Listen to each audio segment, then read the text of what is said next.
Good evening, everybody, and welcome. My name is Andrea, and I work on the marketing team here at the Strand.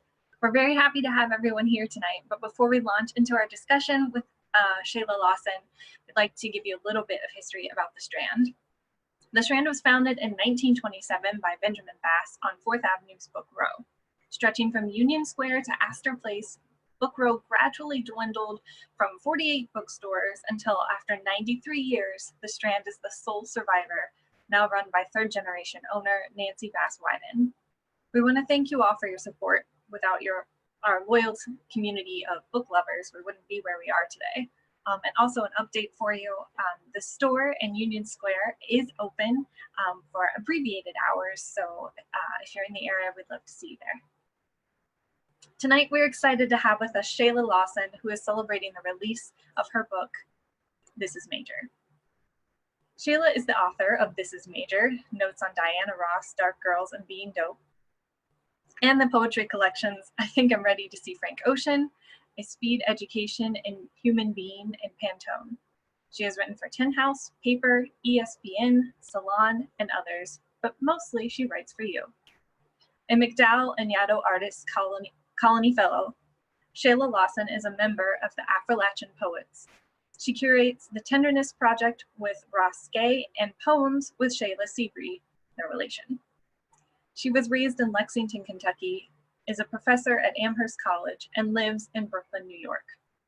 Joining Shayla tonight is Ashley C. Ford. Ashley is a host, writer, educator who lives in Brooklyn by way of Indiana. She is writing a memoir entitled Somebody's Daughter to be out in 2021. Ford also hosts seasons 1 and 3 of MasterCard's Fortune Favors the Bold podcast. Ford has written or guest edited for The Guardian, Elle, BuzzFeed, Out Magazine, Slate, Teen Vogue, New York Magazine, Allure, Marie Curie, the New York Times, Netflix, Cup of Joe, and various other web and print publications. She's taught creative nonfiction writing at the New School and has had her work listed among the Longform and Longbread's Best of 2017. And now, without further ado, Shayla Lawson and Ashley C. Ford. Hi. Hello. How you doing? I'm doing well. It's so good to talk to you. Hi, everybody. So good to talk to you. Hello to all of the participants, attendees, our audience members. It's so nice to be here and to be talking about this amazing essay collection that I love so much with the author. This is major. It is absolutely major. The title is not an oversimplification. It is a fact. All you got to do is read the book to find out. Thank you so much for having me here with you today, Shayla. I'm really honored to be doing this. I think this is awesome. Thank you, Ashley. Well, first, the thing that I want to talk about is really personal to me, which I could say about many parts of this book, but this is probably the part that truly blew me away because I had never seen anybody write about it before. The Whoopi Goldberg thing. Yes. That is a thing, and that has been a thing for me. And I'll let you explain in a second to the audience what the Whoopi Goldberg thing is. But I read that in the book, and I could have dropped it in that moment because I'd never seen anybody write about it, but it is absolutely a thing that has happened to me over and over and over in my life. Whenever the conversation starts to happen where people go, which celebrity reminds this person of this person, or who looks the most like this celebrity, whenever they get to me, it's Whoopi Goldberg. Every single time. And I think Whoopi Goldberg is a beautiful woman. I just don't think I look like Whoopi Goldberg. Right. Looking like each other, and neither one of us looks anything like Whoopi Goldberg. Right. Can you please tell the audience what I'm referring to when I talk about Whoopi Goldberg being referenced in the book, and maybe just go into a little bit about like how did you figure out that that was a thing happening ubiquitously? Because I mean, I have plenty of Black women friends. Obviously, I'm from a large family full of Black women, and none of them, we've never talked about it. It's never been a thing that we were like, do you get the Whoopi Goldberg thing? Do you? Because I do. Never happened. Like the Minority Report. Right.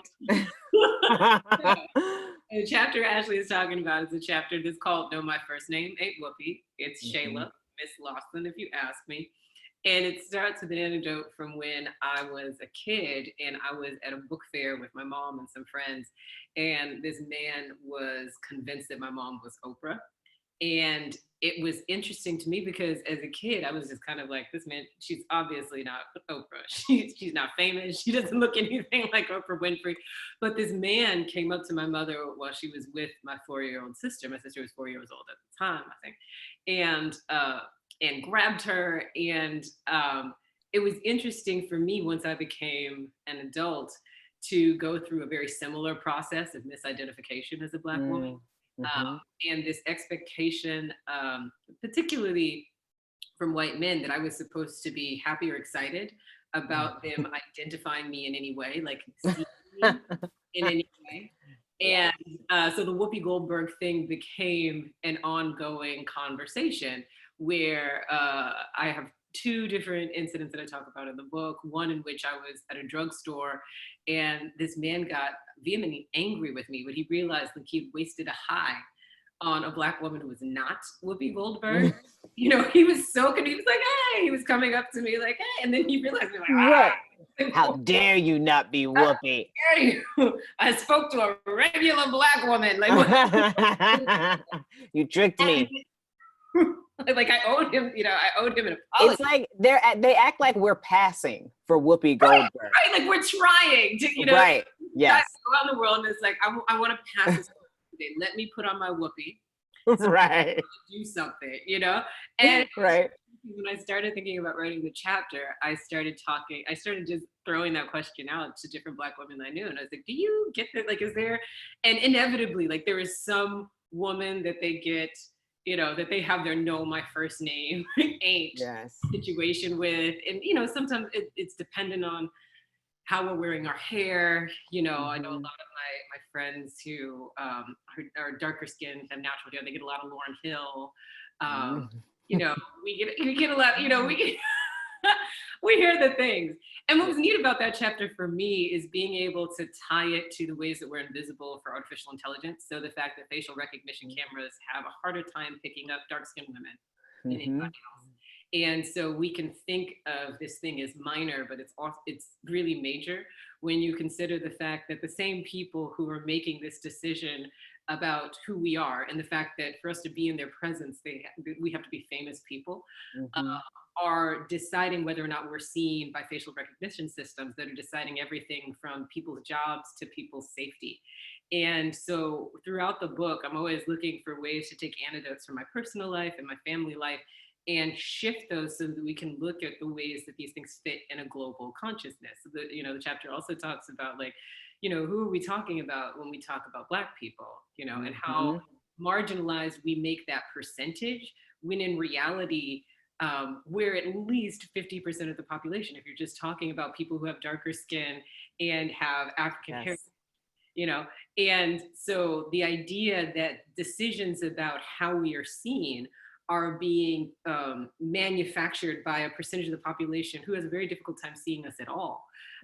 Those are the questions that we really have to ask. You know, why can't Ashley C. Ford and Shayla Lawson and Whoopi Goldberg be seen as 3 independent entities? Why is it that we have to fit under the catalog of someone's most famous memory of what a Black woman should look like? And so, you know, it's a whole pastiche. Like that's I blame Sister Act. Yes. I mean, there are definitely stages of Whoopi Goldberg that I would love to be. Like I think about Guinan on Star Trek, which I mentioned. Like, right, yes. They give me a pantsuit and a dope hat. And a dope hat with the lean on it. Yes. Yes. And my own bar. Like that's all I want. Absolutely. And like and that's the hard part, right? Is that like she's in the zeitgeist in a way that it's like, absolutely, they're like, I would get my Dolores Van Cartier on. Absolutely. You know what I mean? But come on now. Like, I also I am know what you mean. right. What you mean is that I have dreadlocks and Yes. Yes. What you mean is my voice is a little bit deeper and I have a sarcastic sense of humor. Right. Yeah. And I'm a dark-skinned Black woman and you're like, whoopee go, The View. Yeah. Spitting The image. View, right? Oh. Same shit. And this is one of the things that I love about the book is that it does feel like a kiki. It feels like a conversation that, like, those kinds of conversations that you stay up late having with a person that you're like, how did we get here? But also it's that point where you finally start telling the truth with a person and start getting vulnerable. And you've managed to do that on the page. I know that you were primarily known, or I primarily knew you as a poet before this lovely collection showed up at my house, and I was very excited about it. But I'm wondering, how did you decide how these stories needed to be told? Like, how did you, because there's a variety of forms within, the collection and the way they work together. I mean, they're all essays, but they are absolutely constructed essays that the construction is very much part of the story. Yeah. How did you make those decisions that, like, this one's going to be longer and maybe look a little bit more like your typical essay, but this one's going to be funky, and it has to be, like, in order for it to accurately tell the story I'm trying to tell? It's funny that you mentioned that, because what it goes back for me to is that I studied architecture. I went to architecture school, and I just remember there being this story about Michelangelo, and when he would approach a piece of marble, he would say that he saw it, like he saw what it was that he was going to carve. And that was definitely how these essays felt for me. I saw them, and it was as early as putting together the proposal for the book. If you look at the early proposal, very little has changed in terms of what was going to go in the book. Because I'm definitely an essay appreciator. I'm a nonfiction appreciator. Even in grad school, when I was in poetry, I was the nonfiction editor for the Indiana Review. Oh yeah, I'm a Hoosier, so like, I'm paying attention. Which is something I've always appreciated about you. I'm like, go ahead, Indiana, like, yes, to the world. Yes. But yeah, I think for a long time I've been trying to figure my way around and into essays.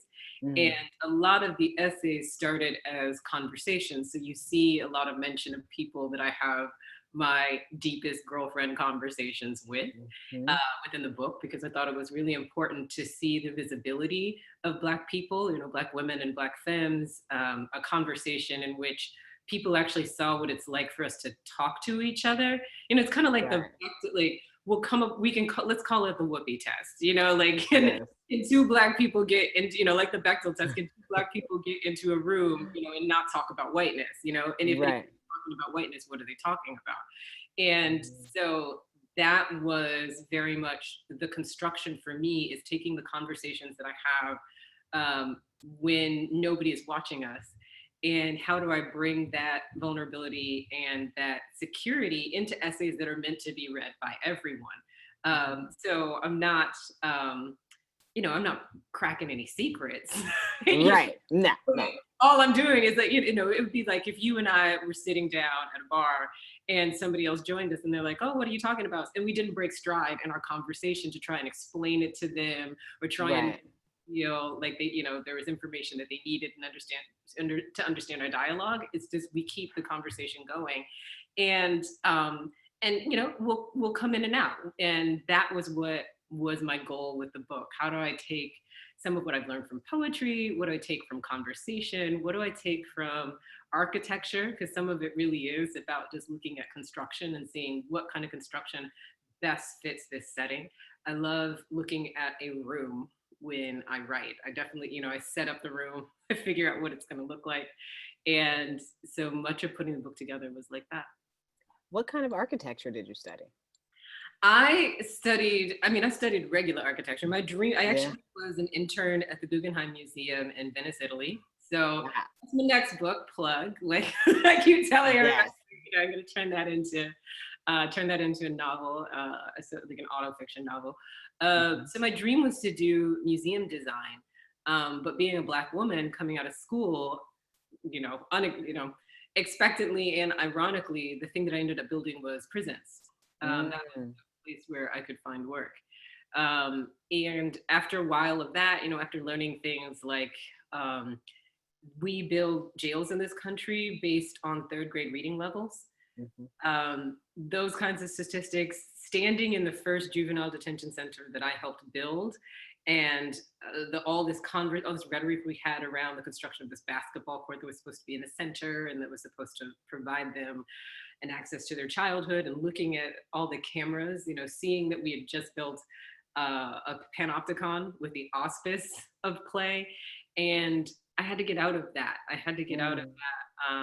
Not only physically, but also psychologically, because it just wasn't a part of the system that I wanted to be a part of. So I moved into teaching, I moved through marketing, and then I moved into writing and being a professor. Wow, that's a journey. It has been, yeah. That is a journey. I'm listening to you talk about it, and like the stuff, I'm like, yeah, I had an interest in architecture. That's about as far as it went, an interest. You know what I mean? That was truly the case for most Black people that I knew. Is another reason why architecture was interesting to me, because I knew so many of us were interested in it, but so few of us actually tried to pursue it as a career. And the year that I graduated from the University of Kentucky, there were 4 of us that graduated, 2 girls and 2 boys who were all Black, which is unprecedented. And the 2 Black males who went through the program, they were told as soon as they were let in that they wouldn't make it. And so it's something that I'm incredibly proud of, that 4 Black people graduated at the same time from the University of Kentucky's architecture program, despite the fact that we were worked against it just about every turn. So that in and of itself feels like a victory. Yeah. There's a line in your book that, and I'm gonna butcher it, but I know this part of it for sure, is that Black women have always had limits. Yeah. And I think I read that line and I thought about it, and at first my mind pushed back against it, because I thought, well, yeah, but we've always pushed past, whatever. But I'm like, it took me a minute to realize, yeah, there have been people who pushed past. But why is there an obstacle there specifically for us? Right. And one of the things that I think about a lot is the difference between the way that we imagine ourselves versus what we are allowed to do. We imagine ourselves broadly. And I think in a lot of ways, especially if you consider statistics, like there are more Black women per capita with advanced degrees than people of any other race or gender. So we imagine ourselves in spaces where nobody else sees us. Right. At the same time, what it takes for us to get there, and the sacrifices that we have to make along the way so that we can inhabit these spaces. So, we may be able to inhabit these spaces, but we lose the ability to have community. We lose the opportunity to have real conversations about who we are. We often have to sacrifice love. We often have to sacrifice our goals for having a family in order to accomplish the thing that we imagine ourselves in. And we shouldn't have to make that sacrifice. We shouldn't have to do both in order for us to be seen. And so that is definitely when I think about the limitations, it has less to do with how we see ourselves and everything to do with what we're allowed. And yeah. And this, yes, okay, all right. What we're allowed. One of the ways that I feel like Black women have traditionally been allowed to present and then ascend is through music, right? talk to me about the particular cultural place of Black women in music and what that has reflected back to us about our limits and also our joy and our freedom. Yeah, that's something that I really love writing about. So in the book, I wrote about quite a few women in music. So there's a chapter that focuses on SZA. There's a chapter that focuses on Diana Ross. Yes. There's a chapter that focuses on Nina Simone. So when it thinks about, and then there's lots of music scattered throughout. But when I think about those limits, I think the juxtaposition between Nina Simone and Diana Ross is a good example of that. In that, one of the things that Nina Simone is credited with accusing Diana Ross in the industry of is colorism, and the ways that she was not visible and was not able to ascend in her career as Diana Ross was, because in her words, they wanted somebody light and bright. Right. And right, you know, and in doing the research for the book, I spent a lot of time in the archives at the New York Public Library. So looking up old 17 magazine interviews and things like that. Oh my gosh, it was a lovely time. And one of the things that really stuck out to me is the day that I went looking for Nina Simone's interview. And I had looked at lots of different Black celebrities. I looked up Diana Ross's and Sade's and lots of things that didn't enter into the book, but they all had really beautiful, detailed, candid interviews. And when we get to the 17 magazine interview with Nina Simone, the person who's interviewing her describes her as curt and alternately homely and attractive, depending on what angle of her face that you're looking at, and that she comes off as really direct. And I just looked at this, clearly delineated conversation around racism and colorism that I've seen so many times in my own life and seen so many times in conversations around what I'm supposed to be in the job, what I'm supposed to be in the world. And I think that was one of the things that I sometimes lose, that I was really happy to get back in touch with in writing this book, is that sometimes I do the same thing that everybody else does when it comes to looking at Black women who have achieved. If we look at Serena Williams, if we look at Diana Ross, I can be really quick now, to, not now, but like before, like to criticize things that they're not, the ways that they don't represent us, the ways that I feel distanced from them because it seems so easy for them to be. And reading them talk about the struggle and reading them talk about the ways in which, I need to discipline myself and thinking, why is it that I think that these people are supposed to represent me when they are themselves? Why is it that I am limiting the space in which a Black woman can fit, and that she is supposed to be this really anachronistic monoculture that this, what is essentially like this slave narrative struggle, is that we're supposed to look like, the work is hard and the summertime and the living is easy, but why am I also rooted in that? And as opposed to rooting for the women who speak up for themselves, who are loud and who are brash and who take up space, and rooting for the women who give the appearance of being graceful and give the appearance of superseding all of the stereotypes about a Black woman's body and what it should be, without, if we look at Diana Ross, ever augmenting herself in a way that was beyond what her natural Black features look like. So one of the things that, for instance, Nina Simone is missing, as cogent as her comments on colorism are, because colorism is a big thing for us. That's why the book is called Girls and not just Black girls, because one, darkness is the thing that we need to talk about in Black culture, like the invisibility specifically of dark-skinned women.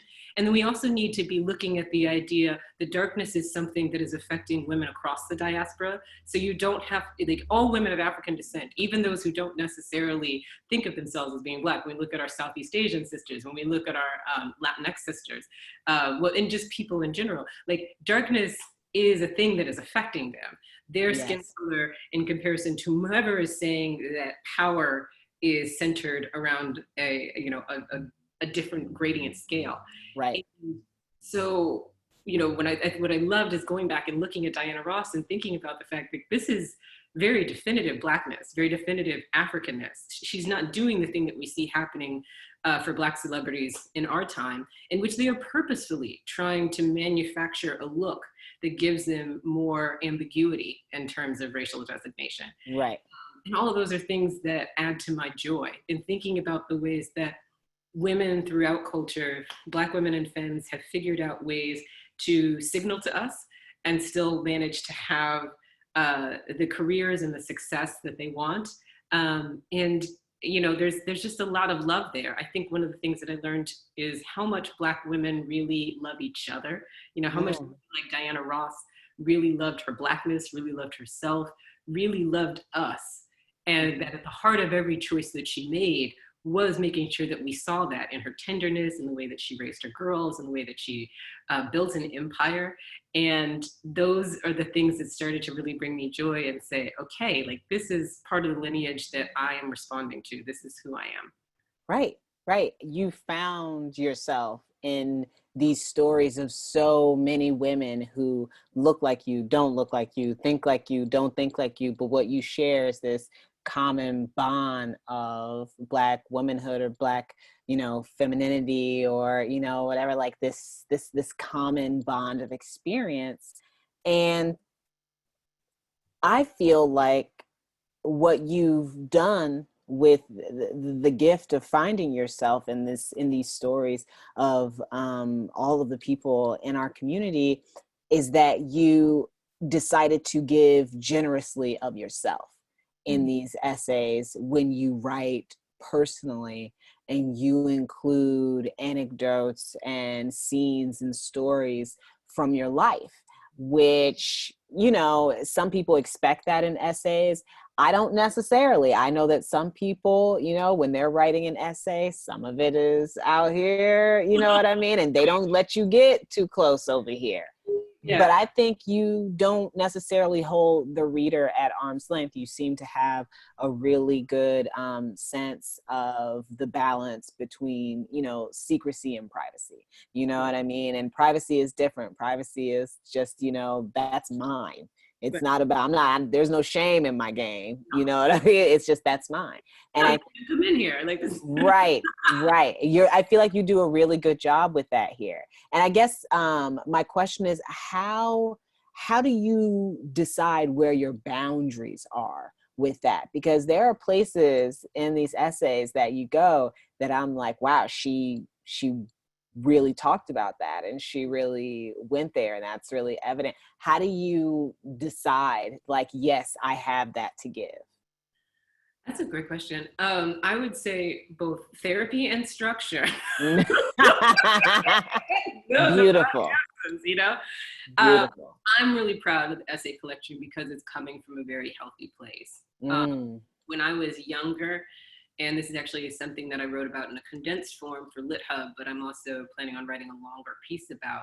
As a Black woman, I felt I had a lot of white writing mentors, non-Black writing mentors, who were very interested in this Black middle class experience that I had as a poet, particularly when we're looking in like the slam scene. And because I talked to a lot of BIPOC writers who started young and have experienced the same thing, where there was a lot of emphasis on sharing your trauma publicly as a way of being a creative writer. And that was the mark of quality for us, is how well we were able to describe our pain to white people.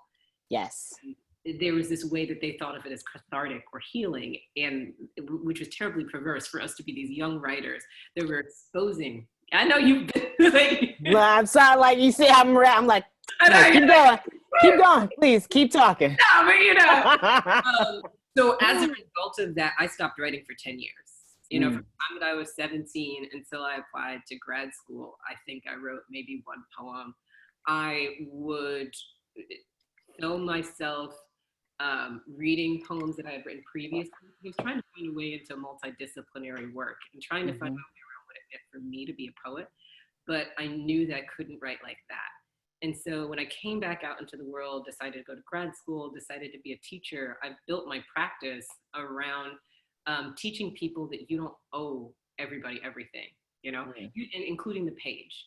You know, there are things that you can save. If you need to put it out there, you know, put it out there for yourself And then in the process of editing, figure out what it is that you need to take away. Yes. And so in writing this book, it was a lot of, it's a lot of how I've developed my pedagogy, that I model Right. the world on my body for my students, because I think it's important for them to see how the world affects Blackness and Black femininity, and for them to have to look at my body as fragile and vulnerable, and in states, like in varying states of humanity. And as a result of that, I was able to write through places that are difficult, but in a way where it's still protective for me. And I felt like, these were places where I felt like we needed that honesty, we needed that candor, but we didn't need my pain, Right.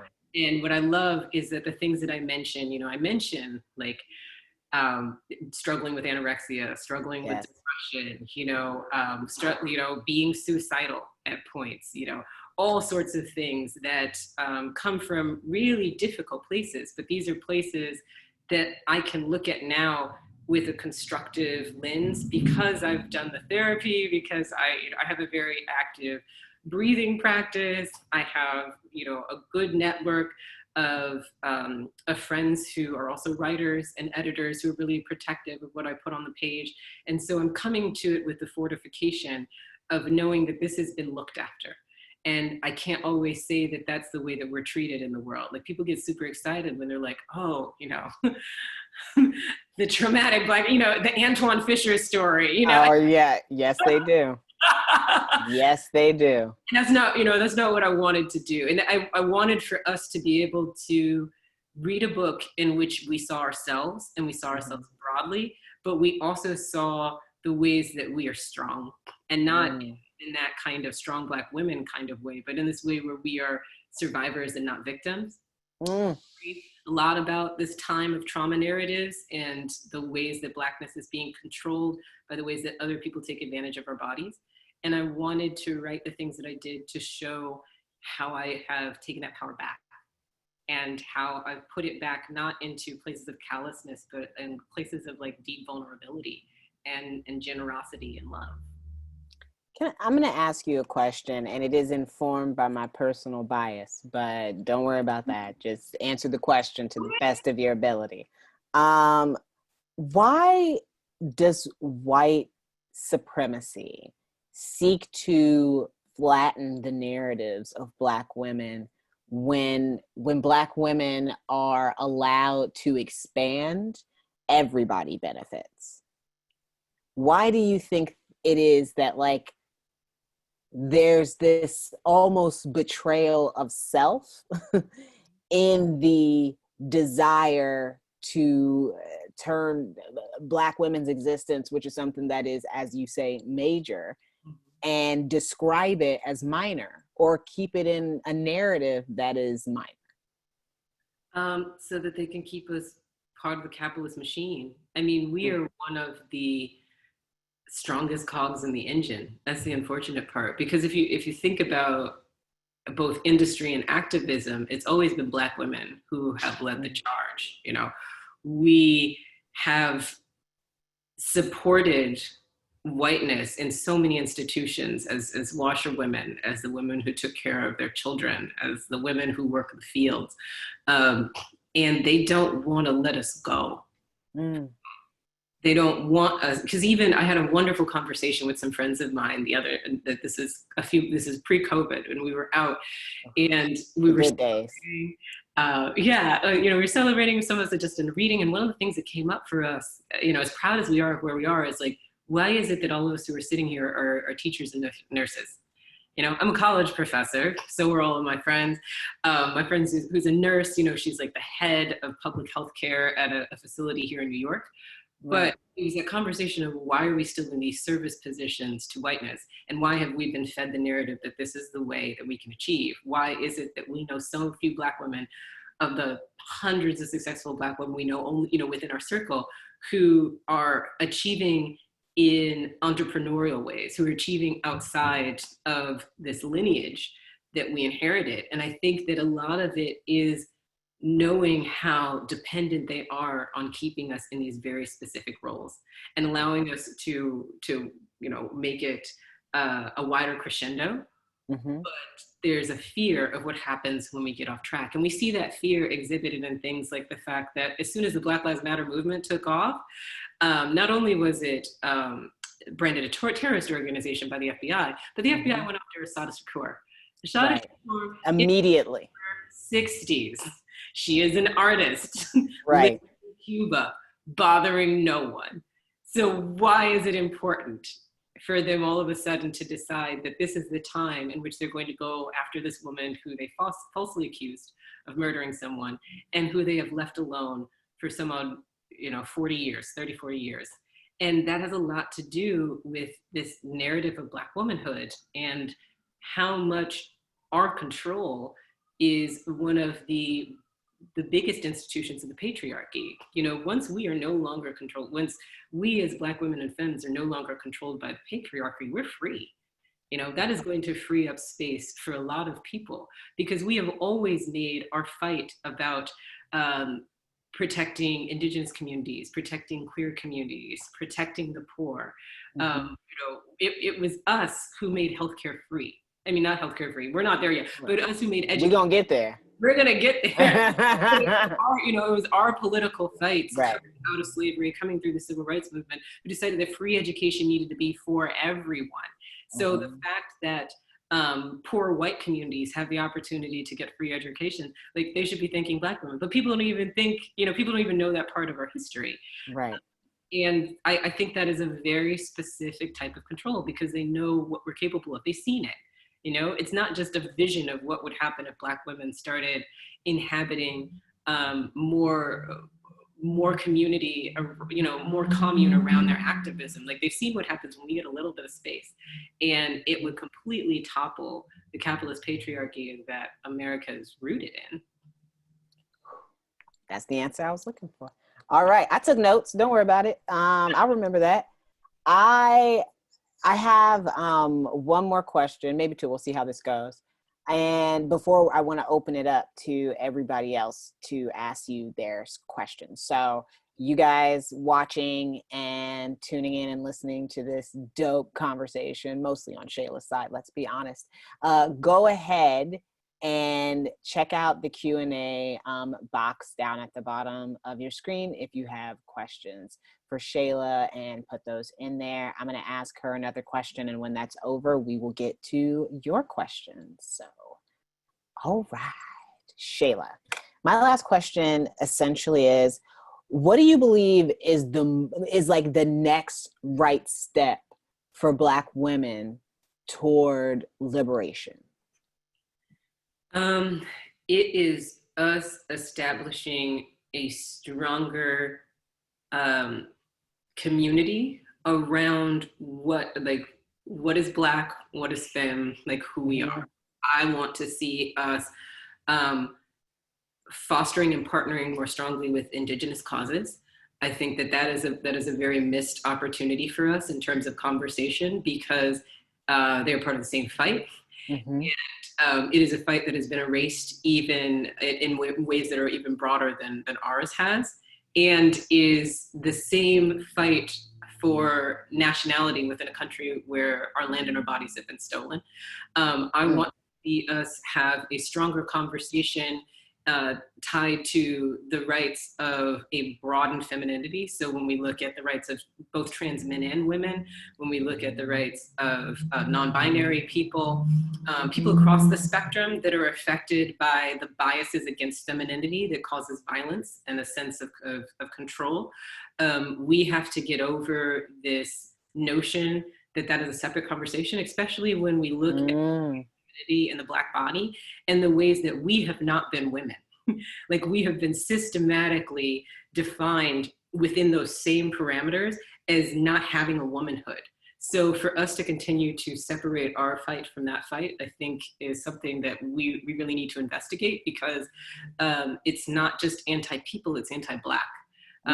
We're imposing those same constructs that were put upon our bodies to say that we aren't women, that we can't be hurt, that we can't be violated, and doing that to other people.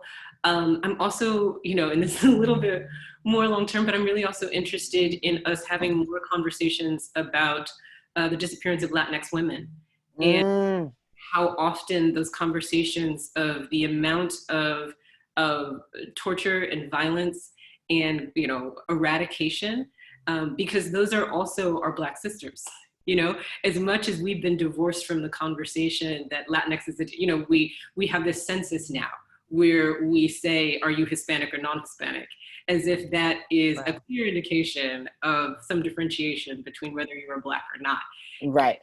It's another conversation that involves indigeneity and Blackness that I think we really need to pay more attention to, because we are disappeared as Black women in this country in the same way. And these are all places that I see disappearance, eradication, a lack of consciousness around how many of us are being lost, where if we started to consolidate these conversations and got over our pain and our trauma about the number of times we haven't been seen by the outside forces, like I just think about how strong and how cared for we could possibly be. So those are just some small things that I focus on, and I just see them as like rings that I would like to see us focus on more. You know, the visibility of femmehood, the visibility of femininity, and the protection of femininity, particularly for dark-skinned women. All right. Thank you so much. I've had so much fun. Okay, I might get to ask you another question, but we have a question from a panelist. I've just had a really great time talking with you, and I wanted to say that before we moved on to this next part. So Carissa has asked, what can we do to further dismantle the white voice in literature, specifically for those who are people of color writers, but grew up with wealth and privilege all their lives? That's a good question. One of the things that I would say is, you know, what are we looking at when we say wealth and privilege? One of the reasons why I bring that up is because I grew up in a two-parent household. My father was a doctor. I grew up very strongly associated with the model minority myth, that because these small, the small allotment of privilege was given to my family, that I was different than the rest of Blackness. And I had to work to systematically get over that, because I had to understand that that was another method of control. Because a lot of what we're told as POC people, you know, as BIPOC people, is that we're special. You know, you're different than the rest of your people. And that whole idea when it comes to Blackness, it's like, oh no, you're not Black. You know, you're just this other thing. So as long as we continue to think that we exist within a level of privilege that separates us from other BIPOC writers, that's going to hold us back, because we're going to start associating ourselves with the privilege that we see in whiteness and seeing ourselves in white characters, associating ourselves with white narratives, when we're not looking at all of the institutional heft that is underneath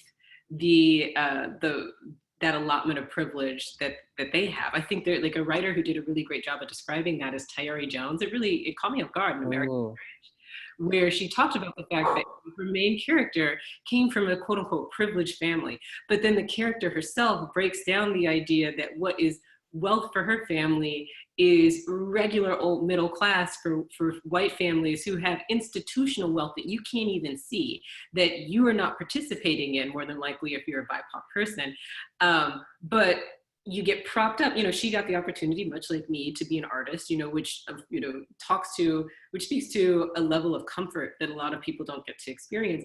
But then when she realized, like, you know, her money is not going to go on to take care of generations of her family. Her parents' money was not long enough where it was going to go on to take care of generations of her family. You know, how many of your average white friends who grew up in a, you know, just a regular old home talk about, you know, when their grandparents dying, inheriting a little bit of money? The word inheritance. Like, yes. When are we as people of color ever talking about inheriting something? So for me, exactly, that became books. Like, that was one of the things that my family really instilled in me, was a sense that a lot of my inheritance was what we had written.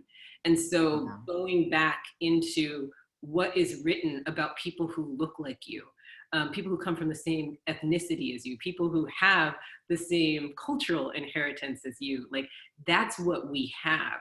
The idea that we have wealth or privilege in a particular generation will not last past this one. look at the time that we're in, you know, read the news. Our money is not going to make it out of here. No, it's not that long. It's not that long. So, you know, let's stop buying into the myth that we've achieved something, because we are still being kept away from so many resources.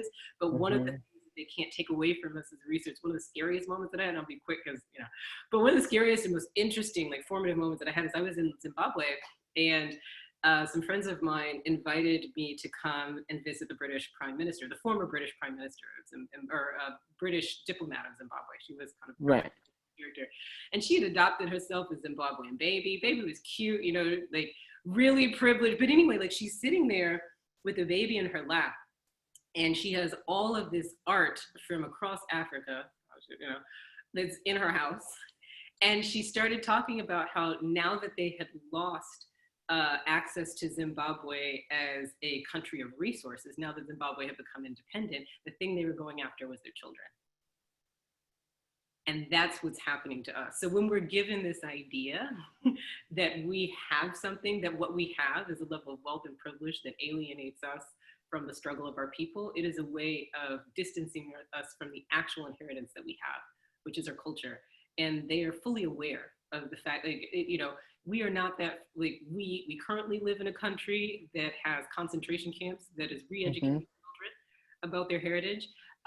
One of my family stories is that we have some indigenous family members that I know very little about, but we're in re-education camps. We don't even know their original names. You know, I knew them as like Grandma AB, and I knew she had a sister who was BC. Like what is going on? Like that is, and it's an ongoing institutional trap. And I think that's one of the things that we're gonna have to pull away from and really pay attention to what we're writing on the page and whose stories are ours. Right. Oof. Long answer. Ooh, that's all right. That's a good answer. Good answer for Carissa. We have another question here from Nicholas. Nicholas asks, would you be able to speak further to the pervasive nature of anti-queerness in the Black community, how patriarchy seduces and hinders progression for the diaspora? Yes, I can. I think one of the things that we really need to pay attention to as Black people is the natural connection that we have to fluidity. And the reasons why I think we are so afraid to attach ourselves to any kind of narrative that is queer is because of how much time we spent divorcing ourselves from our culture. You know, it goes back to that cultural conversation, that cultural inheritance. If we go back to looking at an African diaspora, we have always been gender bending. We have always been, you know, like, I hate using the word polyamorous because of the way that it's been co-opted, but like we've always loved in many, we have always loved in many different forms. We have always thought of ourselves as broader than a binary. We have been comfortable with inhabiting both sides of our bodies, you know, whether that be masculine or feminine. And we cut ties with all of that for the security of what was supposedly handed to us through this Christian narrative that we inherited, you know, which is not to disrespect the ways in which that has also been a big part of our community and has grounded us and rooted us and has meant a lot to a lot of people. But there is no reason for us to insert the same kind of violence upon bodies in our community because of the ways that they don't adhere to this particular binary that didn't belong to us to begin with. And it's part of our trauma that we think that we have to do a better job of inhabiting a cisgendered heteronormativity than anybody else. Because on both sides, we have been defeminized and emasculated as part of the control of our bodies. So we think that this hyper bravado on either side and being hyper vigilant about policing either side is the thing that's going to bring us into normalcy. You know, not to call anybody up, but my friends and I were talking the other day about the group of Black men who got together and put on suits. Oh yeah. Just, you know, that's part of the conversation, is this idea of who are you performing that kind of quote unquote normalcy, that kind of gentility for. when we're talking about people who have never respected our bodies, they have never respected our culture, they have never respected our spiritual inheritance. And so allowing that to be the thing that separates us is going to kill all of us. And so I do love the fact, one of the things that brings me a lot of joy in teaching is this new generation that feels really comfortable in their bodies. And they feel very comfortable with like inhabiting it across the spectrum. It makes me more comfortable. Yes, you know, we get to actually talk about who we are because we get to see this generation of kids who are like, oh, you know, sis, you don't have to hold on to that anymore. We're not doing that anymore. Right. And I'm like, great.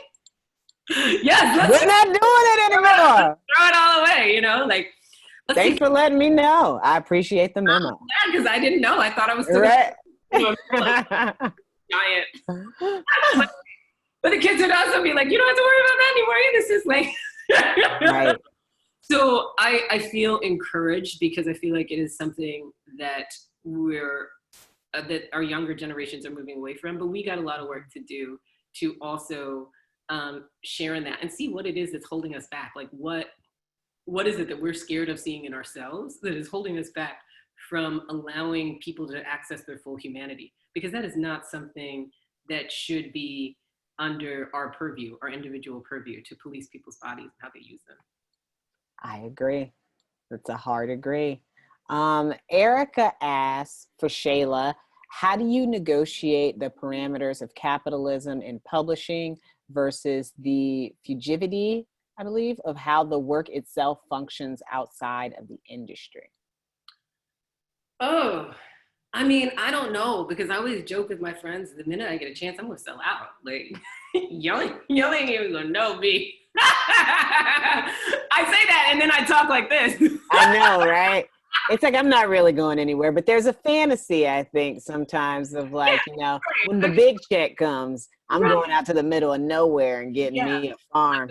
You'll never hear from me again. You know, like, is a PO box.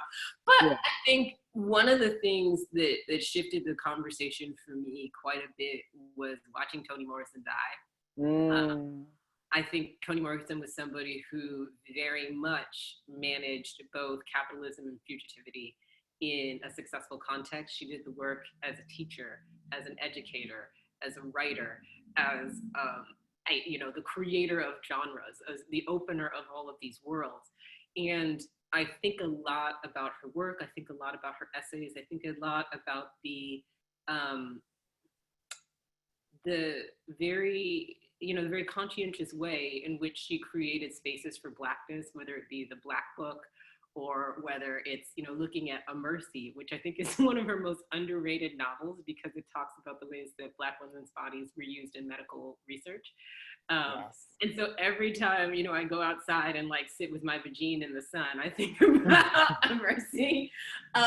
So, we have these examples of the ways that it can be done. And I think I kind of went from, and I think another thing that helps is like, I worked in marketing. So I was in the bread oven. I saw how it got made. I saw how racist it is. And I can't go back. And now that I know how much they're making money off of our talent and our drive, but removing us from the structure of anything that would allow us to benefit from that. Yes. I can't go back to not having those conversations. And I've been fortunate enough to be in this part of my career a bit older. I'm getting ready to turn 38. So I don't really have that many people to please. Right. They're all gone now. Right. Getting into the 30s is so good. It's nice. It's so good. I feel so much freedom. Exactly. And I think that also helps because, if somebody doesn't like the way that I do things, I've had to learn how to be flexible in so many different iterations. I'm like, I'm gonna just do something else, y'all. Like if this doesn't work for y'all, I will figure out another way to make this work. And I know that's personal to me. But I think it is a freedom that comes with getting older as a Black woman. Aunties don't answer to nobody. And nobody. I always looked forward to getting Me here. too. Me too. I was just very ready to go full Khadijah Yes. full living single. Like that was my dream. And I am living my dream because can't nobody tell me what to do. You can't tell me what to do. I am No. living your Khadijah fantasy. Like, Yes. that's also how the necklace got made, but that is like a different story. Yeah. Oh yeah. I know that story. You do know that story. Yep. I do know that story. Well, Shayla, this has been amazing. I have had an absolute blast. This was almost as fun as reading the book, which is to say that the book is just that much fun. So people should read it. Like, I think that it's, it's an important book. Don't get me wrong. It's not silly, but it is absolutely a fun book. And I hope people know that they'll be able to enjoy it. If you check out the chat right now, there's a link to where you can purchase a copy of This Is Major. Thank you guys for your questions. Thank you, Shayla. Thanks for having me and for allowing me to have this moment in the middle of a pandemic. Hey, Andrea. Hey, it's just me. Come and sit by. I kind of wish we could keep going because this has been so wonderful. But I just want to say thank you from Strand, from me, for being here and doing this. This has been really amazing. Thank you. Thank you for having us. So, and everyone, links in the chat. Get it or else. See you later. Thank you. Have a good night. You too. Bye, everyone.